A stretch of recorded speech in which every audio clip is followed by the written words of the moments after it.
He'll do some of his own copy, and then he'll do all the scaling and Okay. duplication process and optimization. Yes. And scaling is definitely something I want to talk about as well. Okay.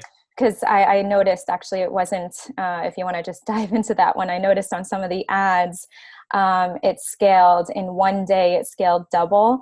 And that actually breaks an ad. You're not supposed to scale by 100% Mhm. in one day. It's actually 10 to 15% per day is the rule of Mhm. thumb. And you can create a rule within Facebook ads, within Business Manager to do that automatically. But there are basically two ways of scaling, and I'll get to that in just a moment. Yeah. No, the Um, reason we did that was because they were having some major cash flow issues and needed to get rid of some inventory. So, Yeah, but then there's a different way. So, okay, I'll just dive into it now. So there's actually a different way to scale then. If you need it to be immediate, instead of actually changing the budget on the ad itself, you duplicate it, and then that's how you duplicate the ad set, and that's how you scale. So that's called vertical scaling. okay. Versus a horizontal scaling is when you actually change the budget within the ad set that's currently running, but that you can't scale more than 10 to 15% per day. So that's a vertical scaling over time. But if you need it immediate, then the vertical scaling is definitely just copying the ad set and duplicating it. And then you can do whatever budget you want for that duplicated ad set. But So instead, he just jacked it up right on the same. yeah, because that can break an ad. So that's something that I noticed just in the history when I was going through the ad sets. So that's just something to note, like never do that because you can definitely break an ad that way. Okay. Awesome. Um, yeah, so I just basically started from the beginning, and I noticed that you started on July 25th. So I just wanted to, just see an overview here. Um, so I just see the progression here. There's a bit of a dip, whether that is something that happened or we're also in the period of time right now where it's right before Black Friday. So sales usually dip inevitably during this period of time, especially in November, and this is exactly in November. So I don't know exactly if this is, due to, I'd have to go even more The digging, but I couldn't the find. payment method declined on that. Ah, there you go. Yeah, something, that's what I wanted to ask you. Like from my digging, I couldn't see something. Okay. And usually we see something in November, but this is pretty steep, because, but anyway, in Black Friday or in November, people are waiting for sales to occur at the end of November. Right. So typically we see a dip in sales. I should also let you know, last night we raised the price from $29.99 to $34.95 just to see if we could. Okay. I want to find that tipping point and see how much we could charge. And this morning it actually did really, really well with the price raise. So we'll monitor it over the next week and we'll see how it does, and we could always change it. Okay. And I saw that you added some campaigns now beyond US. So, but we can talk about that afterwards. But that was just from yesterday, right? Yeah, those aren't launched yet, so Okay. they Okay. need to speak I with. didn't dig into those just yet. Yep. So yes. So, okay. I already talked to you about scaling that ad. So just, take note that the best way to scale is to duplicate it and then do the scaling, the ad set. Got it. Never do it within the ad set. Noticed that there wasn't really, I didn't see much testing. So typically the way that I do this, testing is really good because you don't have to use a conversion objective for purchases, or you don't have to use a conversion objective. You basically testing, it's a cheaper way to see engagements beforehand, to know what works instead of having to test it in a conversion campaign, which costs a lot more. So I noticed that there wasn't really any testing because I didn't see any. Yeah, I mean, Yeah, see, I DPP. noticed the same thing, and that's kind of why I started reaching out to other people, Yeah. because I would tell him to like test this, test that, and he seemed to have like some sort of snarky remark back to me. Oh, no. Yeah, you definitely have to test because it's cheaper, because you don't need to test within conversions. So the first thing I see here is basically, okay, it's the organization. I guess I understand that level one, all of level ones are cold audiences, top of Mhm. funnel. So, okay, that's pretty straightforward. Level 2, 3, 4 seem to all be bottom of funnel. So, but there is actually the engagers is a kind of like a middle of funnel. So I just think that your funnel is just too long. And of course, so the organization, I would reorganize it by just having 2 campaigns, top of funnel, bottom of funnel, and organize the ad sets within that, because I don't think that it's necessary for this price point. It's not necessary to have a very long funnel, because then it costs a lot more. Sorry, again, my cough. Don't worry about it. So it costs a lot more the longer the funnel that you have. The other thing that really stands out to me is that all of your campaigns here are conversion objective. So what it should be is only top of funnel cold audience should be the conversion objective. So trying to get people to purchase automatically.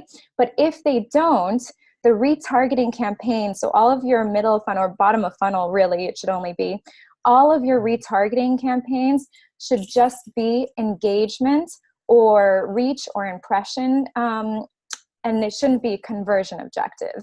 And the reason is because you've already spent the money on top of funnel for a conversion objective.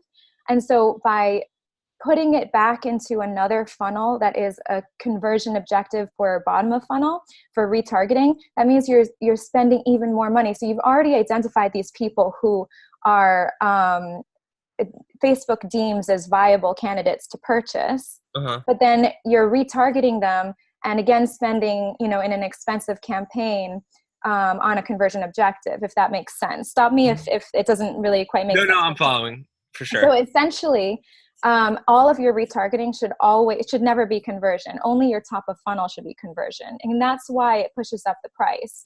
So when you change it to just engagement on any retargeting campaigns, that's going to really lower your price. So the bottom of funnel shouldn't be for conversion because we already got them. Exactly. So Facebook has already identified them. Exactly. They're already high converters because they're already tagged at the top of funnel. So you no longer need to pay for an expensive, conversion campaign bottom of funnel. I never thought about that. Yeah. That makes a lot of sense. That's something so all of yours here I see are actually, all of them are conversion objectives.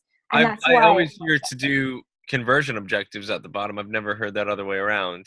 Yeah, that's how I've been doing it, and it's been working really well because if you think about it, they're already tagged as being, high converters, especially if you have top of funnel purchase objective, then they're already tagged as being potential purchasers. Right. So now you just want to retarget them. You just want to be top of mind, so you don't need to pay for an expensive campaign at that point. For your top of funnel, you'll do conversion objective right at the start.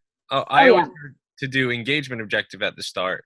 So I do engagement objective if I want to do social proofing first. Oh, okay. Eventually, then I will move it into a conversion objective, because if we can get people to purchase right away at the first, the top of funnel, perfect. But the retargeting definitely does not need to be a conversion objective. It's going to be much too expensive. I mean, there's no need at that point. Got it. So that's something else. So that's why I think your cost to purchase is so high. You can definitely lower it by doing that. And also just cleaning this up a bit. I would just say top of funnel, bottom of funnel. So I would leave these the way that they are, but I would create new campaigns just to make it clean for when I'm working on this. And I would just pull in the ad sets and the ads, whatever I want to still use, into the campaigns, the new campaigns, just to make it clean. I don't want to mess with, anything that has already been done, just to make it clean and to see, what to basically compare moving forward. So anyway, so that's top of funnel. The next thing is just to, if we are to, and by the way, I did create this sales view, which is just so much easier because you have essentially, this is what I usually use. So I always have, date created. So it's just easy for me to quickly see when it was created. Then I have reach and impressions, so I can make sure that it's being, it has enough for judging ad sets and ads. And then the link clicks, click-through rate, cost per click, landing page. So it kind of goes through the entire funnel that way, because we want to see, how many link clicks. Then we want to see the click-through rate and cost per click, and links only, not all clicks. Okay. Landing page views, then adds to cart. We want to see the cost, because that's how we can compare. And then purchases, and then the cost to purchase, because that's of course what we're focusing on, because it's pretty high. And of course the return on ad spend at the end. So it just kind of goes through the funnel. So this is the way that I typically organize the view. And then we have, so if I now look at what is providing us from a campaign level, so overall campaign level, what is providing the highest return on ad spend?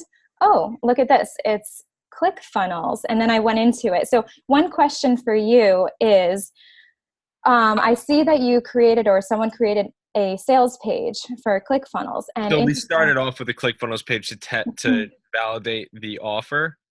Okay. And then once it did well, we went and made a real Shopify page for it.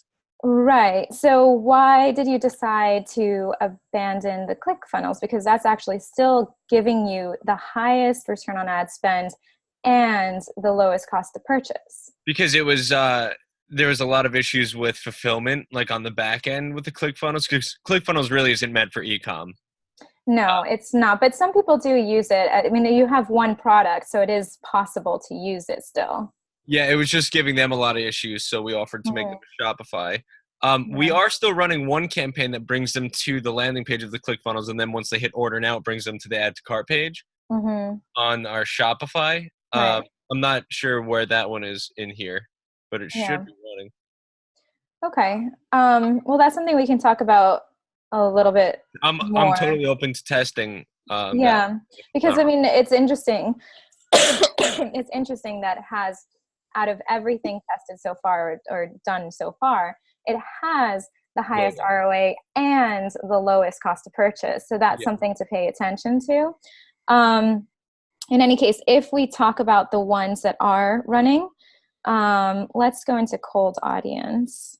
Actually, I have this up. I have something up here. So the best ad that did well. So this is an ad that did really well. And then I clicked on learn more, and it brings me, so we quickly talked about this yesterday. So it brings the user to this page, which is the home page. The thing is that this is an extra step. So I would just, I would at least make the link go directly to this page. Okay. Now, of course, the caveat is to make sure that there's enough information here that is, sufficient for buyers to want to actually purchase it. So, you want to, there's a little bit of a testing portion to this to make sure that this is converting well enough. But you want to basically minimize the amount of clicks as possible. Right. And then I didn't go through, actually adding to cart and seeing what that looks like. There is, if you go back to the home page, if you scroll down to the bottom, there's an opportunity for them to add to cart right there. Yeah, but then they have to scroll to the bottom. So you want to, and it's actually pretty long. So you want to minimize it as much as possible. I would definitely just start already on this page. Okay. And so the other thing I was going to say is, I haven't gone through the whole checkout process, but if you're telling me that it's converting at 4 point something, that's pretty good. So that's great. Just minimizing at least the steps is going to be important. And we've also added an upsell to it recently too. So we'll see. Perfect. Okay. So let's see, going back to here. All right, let me just look at my notes. So we talked about the long funnel. Oh, so on this ad, I saw that there was community management. So that's great. That's really important. So they did respond, but there was an ad. I saw an ad that didn't have some responses. So just to make sure that all ads are being, at least, they're answering any comments that are on the ad. That's something to, definitely make I'm sure. always emailing. I'm always on their backs. Oh, perfect. Okay, good. So that's something. And then something also really small is that some of the audio, I realized that there's white noise, and that's pretty easy to get rid of. I mean, Which even audio? let's In see. the in the commercial? It could be this one. No. No, it's not that one. I think it's the testimonial is one of them. Okay. So there's this white noise behind, which is really easy to get rid of. You can just put it inside ScreenFlow and then just get rid of the white noise. Mm-hmm. So that's something that can just be done. Okay. And then, so we talked about how the bottom of funnel doesn't need to be a conversions campaign. We talked about ClickFunnels. And then the other thing, of course, and also if you have tested it on this landing page on mobile is really important, because obviously a lot of people would be doing this from mobile. And you can see, of course, the mobile. Okay, so let's see. Let's choose. So that's another recommendation, is that on some of these, and I went through this yesterday, so I have to, find the right one to grab again. But on some of these, you can see the difference between, let me just do a breakdown on all of the ad sets then. You can see a breakdown on, actually you can just do placements. Then we do, so breakdown. So we want to make sure, because for example, here we have a 9.34 return on ad spend on the newsfeed desktop. So breaking it out. Oh, sorry. Yeah, this is mobile. So breaking it out, breaking the two out, or maybe just, breaking out mobile and leaving desktop would be really important as well, because you can actually, as long as they have enough impressions, of course. So we have to scroll over and make sure that that is the case. But that's the idea behind it. So in this case, it's, not enough. We need at least 1,000, and Facebook says 2,000. But and on some of them, that's just an example. On some of them that do have enough impressions, it would be really important to break that out and just see, what happens, or at least for the ones that have already gotten enough impressions, break it out and see if we can even improve the ROAs further. Awesome. Yeah, so that's something. Suggested that to him too. He take care of it. Yeah, so that's breaking out desktop, mobile, and there were some that I saw that had enough impressions and would really benefit from this. Awesome. Yeah, so then something else really important, actually. So here we go. 2 Facebook pixels. So the one I noticed that is being used is this first one. So I followed the ads, and I didn't go through every ad, but most of the ads are using this pixel. Just really important, and that's something that, I would have to do, is to go through each of them and make sure that this is the pixel that is being tracked, and then might as well get rid of this if it's not being used. Now, I saw, yeah.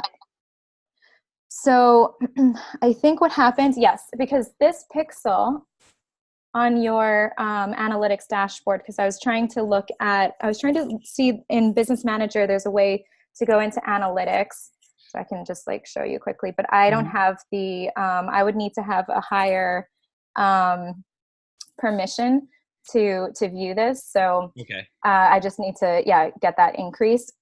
But once it comes up in analytics, where did it go? So in this dashboard, what I want to do, which is really, so I clicked on Venn Power, but actually that's not the pixel. It is this one that is that's being used, 677. Because we already had so much data on the ClickFunnels that we transferred it over.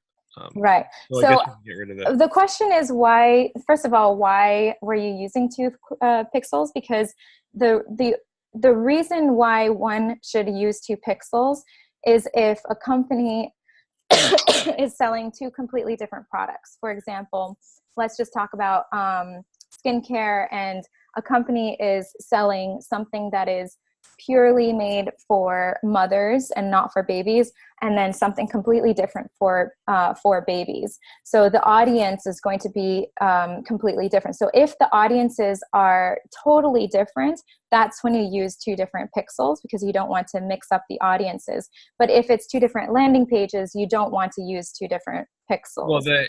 Well, what we did with that is because we wanted to, just in case one ads account got shut down, we wanted to make sure we had a backup so we didn't lose all that pixel data. Right. That's fine for ad accounts, but still doesn't need to be a second pixel. Oh, okay. So we'd make a second ad account and yeah. pixel. Yeah. Okay.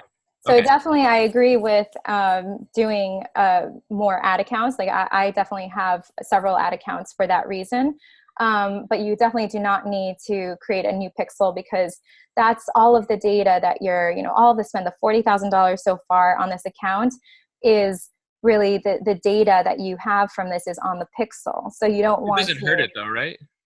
It doesn't hurt it, but if you have some data on the other one, then you haven't aggregated it into one. So you do have some data on the other one. I don't know when that was, Oh, you can aggregate them? No, that's what I mean. It's like you can't. So that's why you want to only use 1 pixel.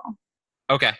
And what you can do, like if one ad account is shut down, you can, as long as the other ad account was created before the first ad account was shut down, you can transfer the pixel. You can still use the pixel in that other ad account. You just can't create a new ad account if you haven't, once it has been shut down. Okay. So that's kind of like how you back yourself up, is to create multiple ad accounts.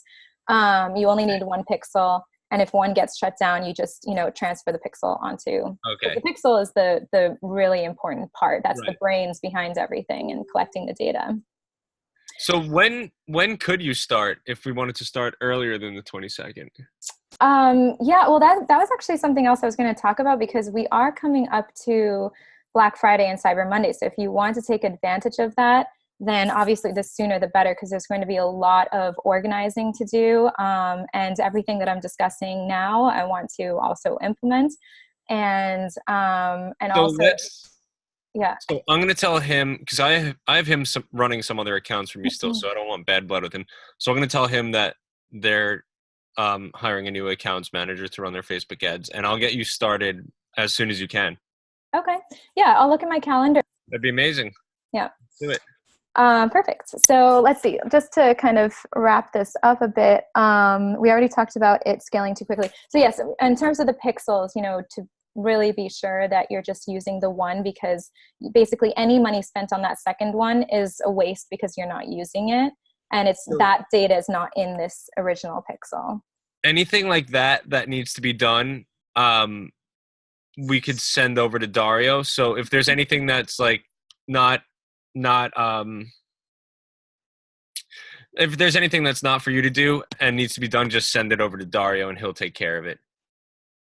Like you mean to put it, well, I mean, I don't need to, I'm just going to check that anything that we're using is using the correct pixel. So I can check that on my end. Okay. But, like, I don't want you to end up doing work that isn't in our agreement, Okay. Sure. Yeah, of course. And then, so what was I going to say? Just to make sure that on the website, if we're not using that other pixel, might as well delete that from the code on the website. Okay. It's not necessary. Anyway, this is just still loading, but essentially I was just going to say, like, I can't view. What I want to do is to create this funnel so I can show you essentially how many content views, and then the next thing would be add to cart, and the next thing would be purchases. But I don't have, I just need a higher level authorization.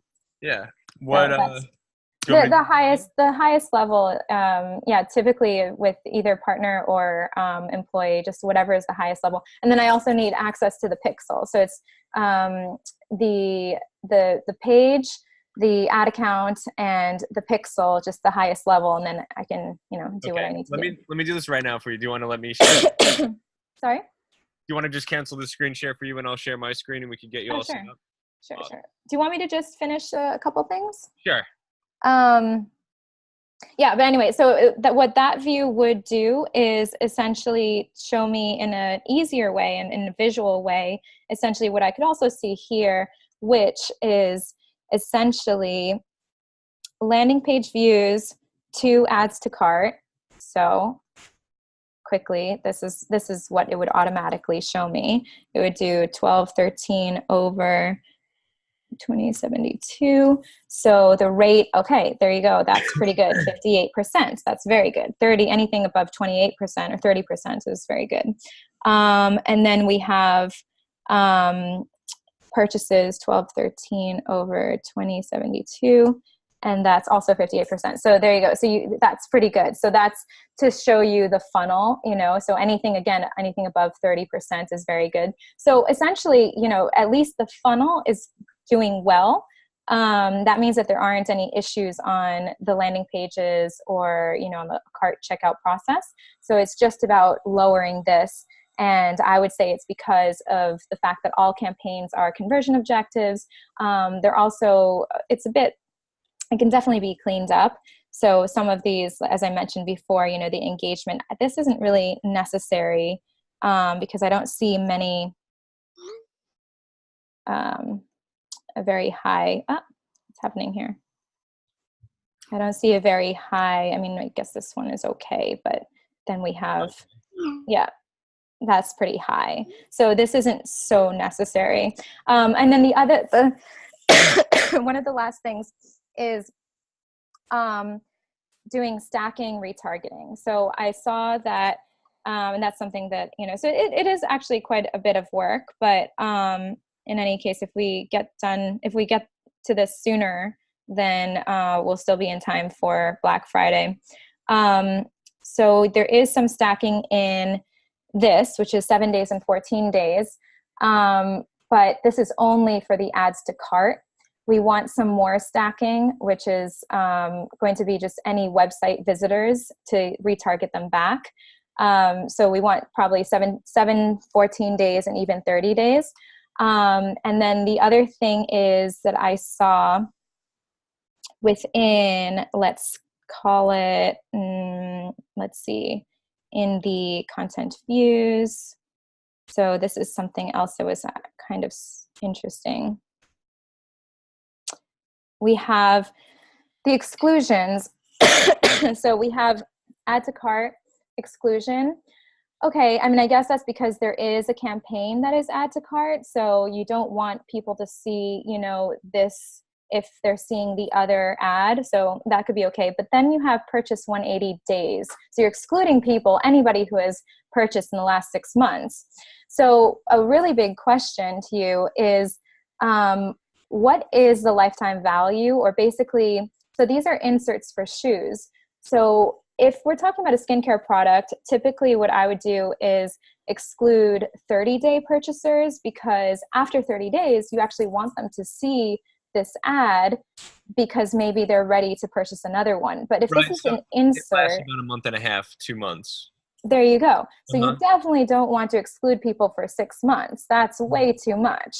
You want to just, so let's say 90 days, and that's, or 60 days. Let's call it 60 days, and that should be it. So that's something I saw on all of your retargeting. All of the You know what? I think there was a problem with a lot of negative feedback, so I think we told him to do that at one point. Okay. Okay. But now that was during the ClickFunnels phase when like a lot of orders weren't getting, it was such a mess with the ClickFunnels. A lot of orders weren't getting shipped, so like we were afraid of targeting people who purchased and never got their order, and suddenly they're reporting our ads and our costs are going up.